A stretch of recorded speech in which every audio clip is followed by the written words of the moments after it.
It is good to be in the House of Labor. It is good to be with all of you. Thank you, Secretary Marty Walsh, my friend, an incredible union man. And the President and I and our administration are very fortunate that you decided to take on yet another role of public service. And thank you for your leadership.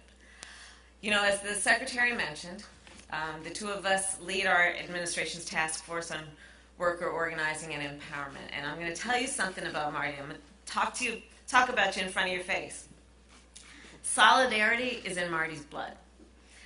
It is his life's work, and I see him every day there in the Department of Labor, but in the halls of the White House. I've seen him with members of Congress. I've seen him with business executives and CEOs. He's always fighting for the working people of America. He understands what it means to work hard. He understands and fights for the dignity of work, and it is so my great honor to be a partner with you in the work that we are doing together. Where's Tim? Oh, Tim, Andy, is Andy with you? Good, hi, Andy. Tim brought his daughter, Andy. I can't wait to talk with you. Mayor, where are you? And Claire, there you are. Thank you, guys. I love it when these incredible leaders bring their incredible young leader daughters with them. So I want to thank you for that, because that's what this is all about. And it is great to be back in Ohio. And it is great to be here to celebrate the passage of the Bipartisan Infrastructure Investment and Jobs Act. So on Monday, just a few days ago, I stood next to our president, Joe Biden, as he signed this historic bill into law. And there at the White House, we were surrounded by some of the greatest leaders and members of the American labor movement. Plumbers and pipe fitters, iron workers and auto workers and laborers and electricians and teachers, workers from every industry who are impacted by this law were there. They helped inform it, and they helped pass it. We were also surrounded by several members of Ohio's congressional delegation. I want to mention Chairwoman Joyce Beatty, who was there and has been an extraordinary leader in front of the camera, behind the scenes, bringing folks together to get this passed. Her leadership of the Congressional Black Caucus was critical to the passage of this bill. I want to thank my friend, I served with him in the Senate, Chairman Sherrod Brown, who was there and who was always fighting for working people. I've spent a lot of time in Ohio with him, talking about the dignity of work. I want to thank Senator Rob Portman, who was the lead Republican negotiator on the bill.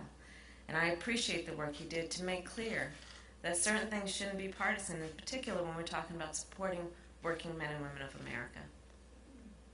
Without these leaders, the President and I would not have been able to turn the bipartisan infrastructure deal into the bipartisan infrastructure law. Because of their work and because of our work together, America is moving forward. And ultimately, that is what infrastructure is all about. It's about getting our nation moving. And the way I see it, my definition of infrastructure, I tell people, you know what I think infrastructure is? Infrastructure gives people what they need to get to where they need to go, right? And so that's, yes, about roads and bridges. It's about broadband. It's about making sure our babies can drink clean water, and so getting the lead out of those pipes. And it will be, when we pass Build Back Better, about child care and elder care and what we need to do to support families to raise their children and take care of their relatives.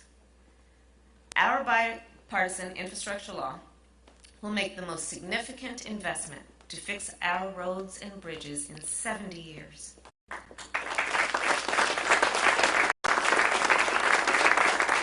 And the impact will be generational.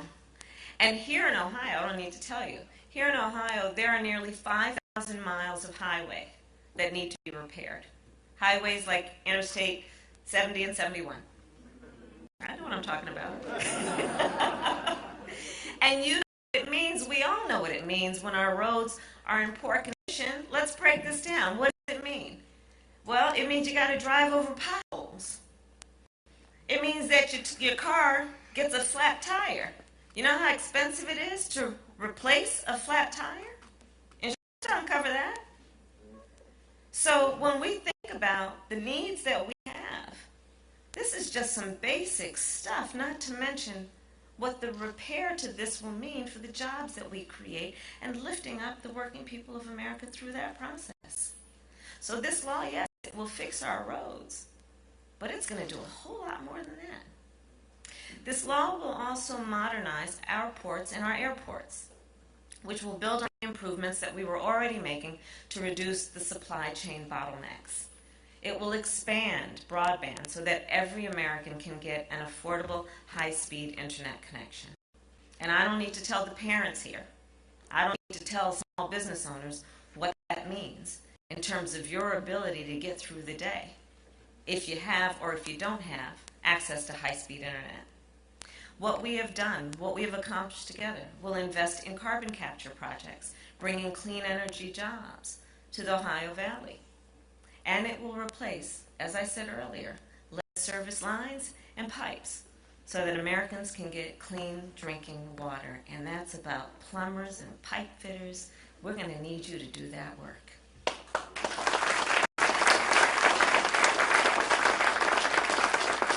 So here's the deal. Our bipartisan infrastructure law will put millions more Americans to work in good union jobs. Americans like Jovan Johnson, a carpenter I met in Nevada, who told me that she has built her career on infrastructure and fed her family on infrastructure. Well, every worker deserves that opportunity, men and women alike. There's Jeff Bird, a line design technician I met with in New Hampshire. He attaches fiber to keep up with the demand for high-speed internet. There's Walter Cody, a construction inspector with whom I met, who is working to get clean water to families in California. There's a fellow I met by the name of Orlando King, who Senator Brown and I visited with in Cincinnati, who has been a Metro Transit operator for 28 years. We talked about how people, working people, rely on fast and frequent public transit and skilled public transit workers to get to work and school and to get there on time, which means no time for that bus to break down. No time, if you're running 2 minutes late, to wait for an hour for the next bus or train to come. We need to put more out there, and we need to make it better. That's what all of this is about. And of course, there's all of the union members who are here with us today, and the work you do every day that makes real what we have the capacity to do when we support it and put resources into it. So this law will put more Americans to work in good union jobs. And the President and I, like the Secretary said, are determined to be the most pro-union administration in America's history, and we are proud of that. We like to say labor unions. That rings true. As the President likes to say, labor unions built the middle class of America. And when we talk about being strong, when we talk about being productive, when we talk about reaching our capacity and our potential, we know where to look. Always look to unions, to the working men and women of America, to see the potential of our nation. And we also know when workers are heard, when unions are strong, our economy is strong, and America is strong. So our bipartisan infrastructure law will spark a nationwide infrastructure effort, the likes of which we have not seen in at least a generation. It will make our country more competitive. It will make sure no one in our country is left behind. And together with our Build Back Better Act, it will deliver on our administration's commitment to equity. As I said at Monday's bill signing, as significant as it is, as historic as it is, our bipartisan infrastructure law is part one of two. We are determined to lower the cost of living for working people in America.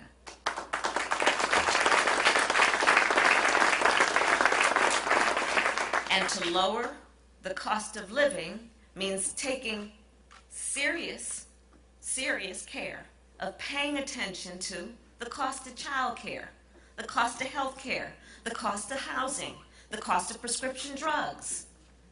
And so that's what our Build Back Better agenda is about. Lowering the cost of child care, elder care, housing, prescription drugs. Because those all add up to the cost of living. And when you are working hard every day, you should be able to satisfy those basic needs. Mayor, I see you over there. You should be able to satisfy those basic needs. That is all about what we say when we talk about the dignity of work. That at the end of a long, hard-working day, that you have the ability to know that all your basic needs, and a little bit more at least, are handled. So, to strengthen registered apprenticeship programs, like the ones here, so that more workers can have access to good union jobs, to strengthen our entire economy, we must also pass the Build Back Better Act. And the House, this morning, talked to Nancy Pelosi and congratulated her, and Joyce Beatty and so many others. The House passed the bill just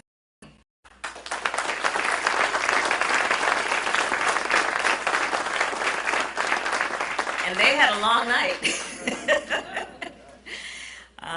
And the President and I'll tell you, we are confident, and I just talked to him before I came to Ohio. We are confident that the Senate will do the same. So we're determined to get this done. And I'll conclude my comments with this. In many ways, our bipartisan infrastructure law embodies our character as a nation. Our character, who we say we are, who we believe ourselves to be. And it demonstrates exactly who we are. Because we are believers, through and through. We're believers. We have the ability to see what can be, unburdened by what has been. We are as bold as we are determined to do big things, even when it is difficult, especially when it is difficult. And that's right. And think about it in the context of history. Think about it in the context of history. In the middle of the Civil War, we started construction on the Transcontinental Railroad. In the middle of the Great Depression, we finished construction on the Hoover Dam. We created the interstate highway system in the middle of the Cold War. And now, thanks to the hard work of so many folks, the Bipartisan Infrastructure Investment and Jobs Act has become law. And the point there, in America, we have the courage to see beyond the crisis. To believe that the future and a future we imagine is possible. And then to build it. So, as we move forward from here, let us continue to believe in our people, believe in our country, and believe in what we can do when we work for it together. I thank you all. God bless you. God bless America. Thank you.